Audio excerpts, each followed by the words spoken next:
solid. They can be poured or they flow like a liquid, and they will take the shape of a container that they are placed in. These particles are taking the formation of a gas. Their bonds are much weaker as they are not held together. There is space between them and they can move freely. Occasionally, as they're moving around, usually quite fast, they bump into each other, and we call this random collisions.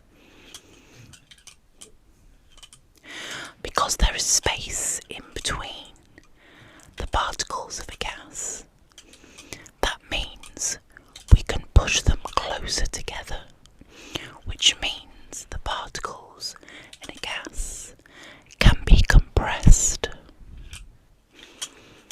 and the overall volume